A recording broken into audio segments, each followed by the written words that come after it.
Hi guys! Aujourd'hui on va parler gaming, on va parler des conférences pré-E3, donc mes coups de cœur, les jeux que j'ai retenus. Alors globalement c'est une conférence que j'ai trouvée assez moyenne par rapport aux shows, je veux dire c'était très mal réparti au niveau des jeux, c'est-à-dire que Xbox avait tellement de jeux qu'on a eu tellement peu de phases de gameplay, en fait c'était juste une succession quasiment de trailers. PlayStation a montré peu de jeux mais c'était quand même des jeux très intéressants, en plus on avait des longues phases de gameplay donc c'était super intéressant mais c'est vrai que c'était assez atypique. La conférence Bethesda était juste géniale, pour moi c'est celle que j'ai préférée.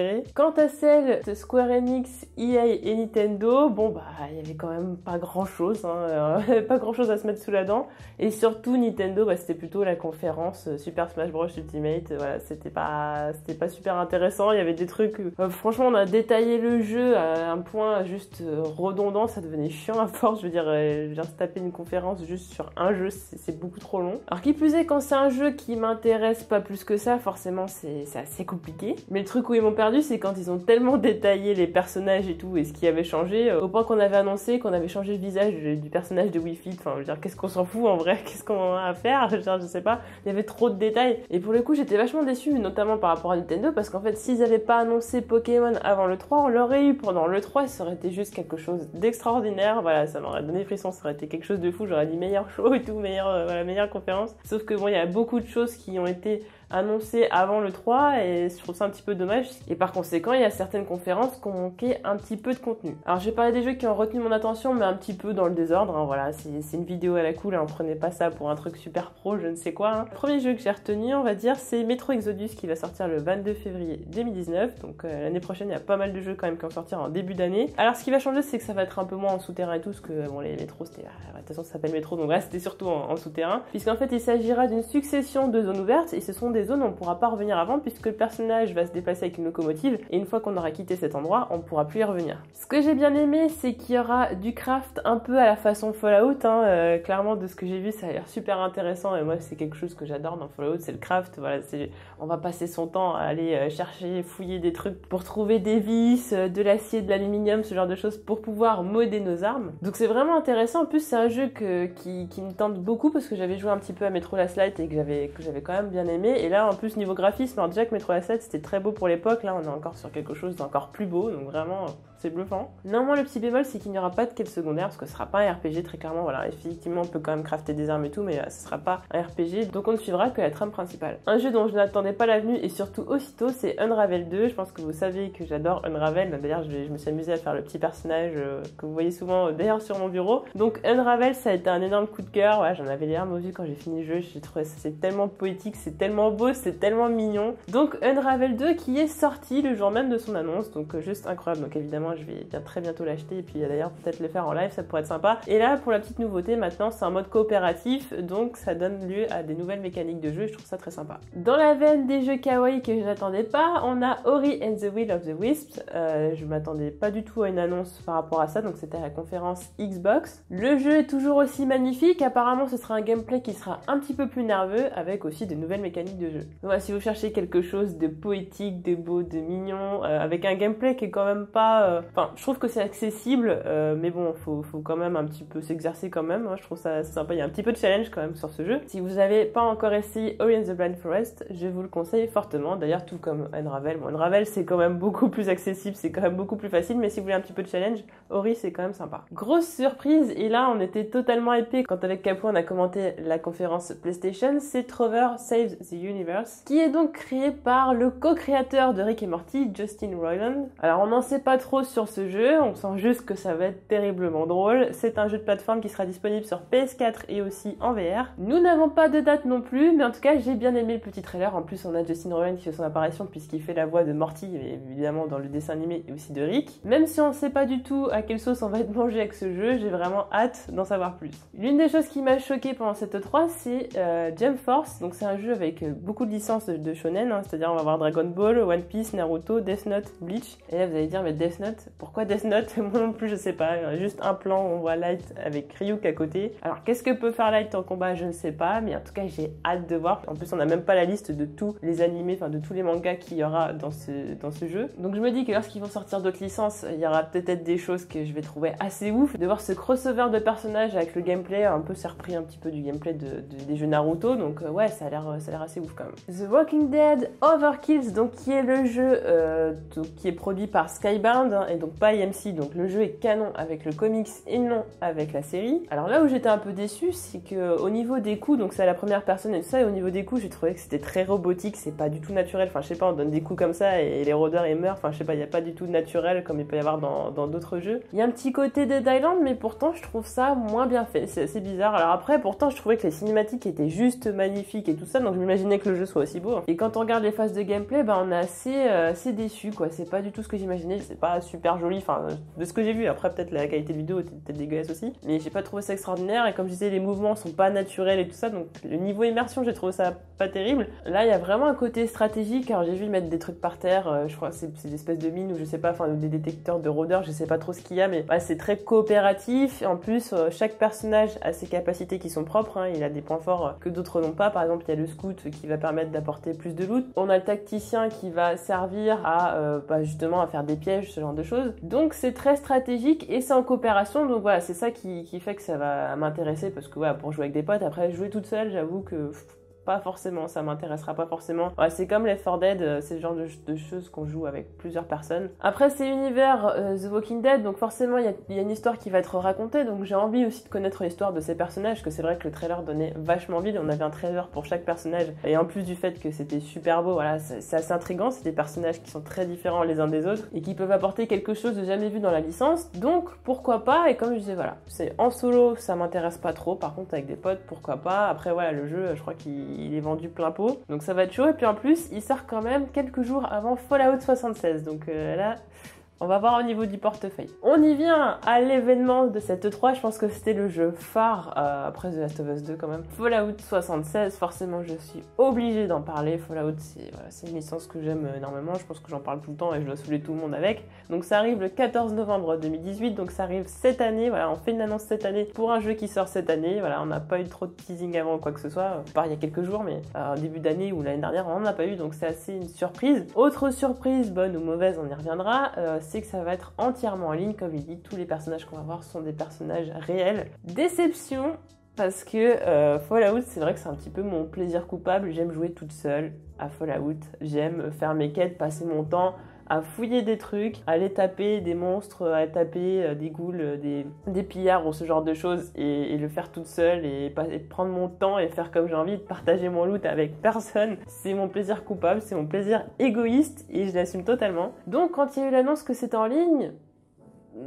quelque part c'était quelque chose que j'avais envie d'entendre parce que c'est vrai que je me dis Fallout, c'est vrai que jouer à plusieurs et tout ça pourrait être quand même quelque chose de très sympa, mais en fait j'aurais préféré un PvE. Bah alors de toute façon il y aura du PvE parce qu'il y a des boss et tout ça, d'ailleurs le bestiaire est quand même assez ouf, hein. Les bestioles elles font quand même très très peur, j'avoue, même les ghouls et tout je trouve elles sont vachement plus flippantes, mais de se dire qu'on peut se faire enquiquiner par des personnes qui sont réelles, là, qui peuvent un peu nous gâcher l'expérience de jeu, j'ai un peu de mal avec ça. Alors apparemment ils ont dit que ça arriverait pas, que normalement on peut pas se faire harceler par quelqu'un qui va essayer de nous bousiller notre jeu et nous suivre partout sur la map. D'ailleurs une map qui va être 4 fois plus grande que celle de Fallout 4, donc déjà celle de Fallout 4, allez, regardez, c'est quand même assez ouf, c'est assez grand quand même déjà. Donc normalement on devrait pas se faire enquiquiner parce que j'avais la mauvaise expérience de GTA 5 à ses débuts. GTA 5 c'est genre on se baladait, je sais pas si ça a changé d'ailleurs, mais je pense parce que c'était injouable. C'est-à-dire que je voulais d'un endroit à un autre parce que je voulais faire des courses ou parce que je voulais faire des braquages ou ce genre de choses, donc fallait aller tel endroit, et sur le chemin je me faisais toujours dépouiller la tronche, donc on me tuait et puis on récupérait mon argent, donc j'avais plus de thunes et machin. Mais apparemment dans Fallout 76, même si on nous tue, on pourra pas récupérer tout notre inventaire et tout ça. Voilà. Le fait de mourir nous fera pas revenir à zéro, ça va pas empêcher notre progression, donc sur ce côté-là ça va. Alors ils disent qu'on peut jouer en solo. J'ai du mal à le croire quand même, je veux dire si on se retrouve face à 4 mecs qui jouent en coop et qui sont des pillards, je vois même pas du tout comment on peut s'en sortir, à moins que je sais pas en fait, quand ils disent solo c'est juste qu'on peut matcher avec d'autres gens, voilà, un petit peu comme dans Fortnite, on arrive à combler des parties ou quoi, je sais pas du tout comment ça se passe, parce que tout seul, peut-être que le niveau des boss ils changent ou quoi que ce soit, mais face à des vrais joueurs j'ai du mal à le croire, sachant que c'est pas des donjons ou ce genre de choses, enfin voilà.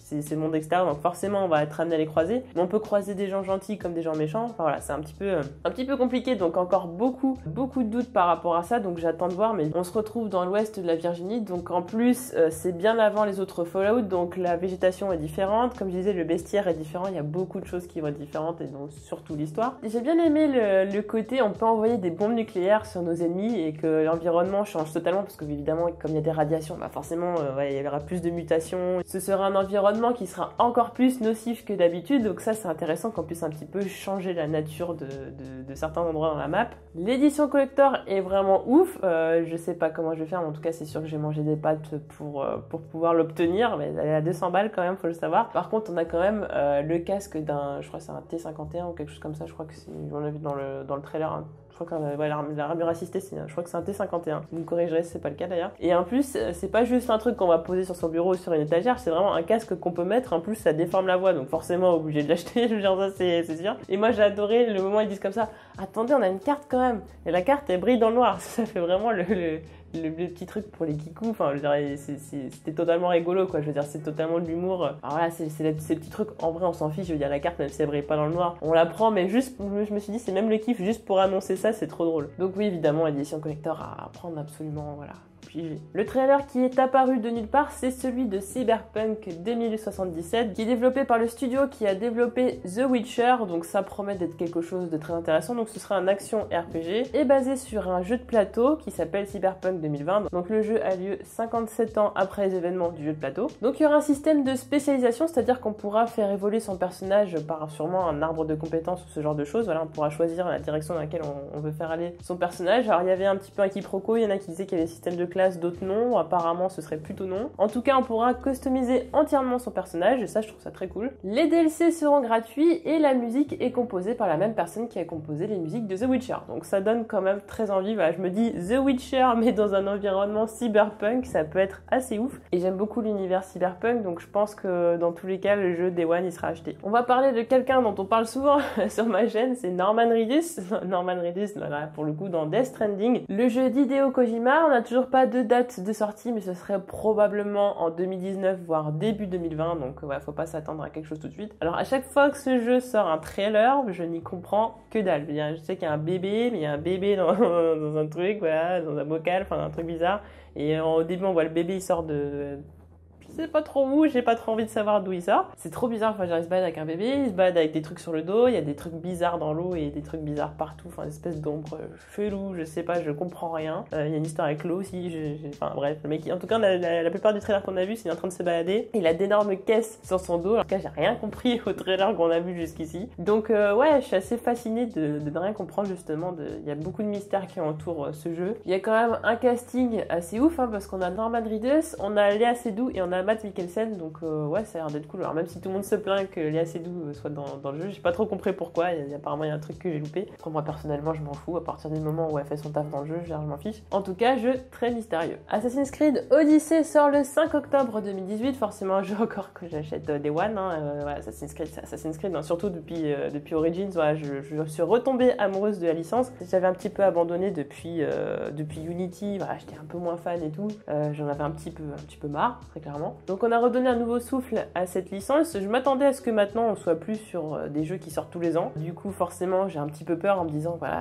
il y a encore des jeux qui sortent tous les ans, mais bon voilà, je veux dire, les développements se font pas en un an, je veux dire c'est quand même, le développement commence bien avant qu'on nous annonce les jeux, hein, peut-être pas trop s'inquiéter. Le jeu a l'air aussi ambitieux que son prédécesseur et on va même plus loin d'ailleurs. Donc là on est dans la Grèce antique. La Grèce antique c'était ce que j'avais envie de voir après l'Égypte. L'Égypte c'est vrai que ce sera indétrônable et pour moi ce sera ce qu'il y a de plus beau, voilà, c'était le top du top. Mais la Grèce antique c'est quelque chose qui m'intéresse beaucoup. En plus, c'est une histoire qui est très riche, qui va être très intéressante. D'ailleurs, on parle beaucoup de trahison, de meurtre et tout ça. Donc, alors ça, couplé avec Assassin's Creed, ça va être forcément génial. D'ailleurs, ce qui est intéressant dans cet Assassin's Creed, c'est qu'on pourra choisir le personnage de base, donc un homme ou une femme, et en fonction du personnage qu'on choisit, c'est pas la même façon de combattre, ce genre de choses. Il y a des mécaniques qui vont un petit peu changer. Les choix qu'on va prendre dans son jeu vont être importants par la suite, au point qu'il y a plusieurs fins possibles. Donc ça, c'est super intéressant. C'est quelque chose qui va bouleverser beaucoup le jeu. D'ailleurs, ce sont pas seulement des choix de dialogue, mais ça va être aussi des actions, c'est-à-dire qu'en fonction des actions qu'on fera, on ira vers tel ou tel chemin qui amènera à telle ou telle fin. Ils ont aussi annoncé qu'on pourra interagir avec l'histoire beaucoup plus qu'auparavant. Au niveau du combat, ça reste sensiblement la même chose, même s'il y a quand même certaines choses qui ont un petit peu évolué. Il y aura encore plus de personnalisation au niveau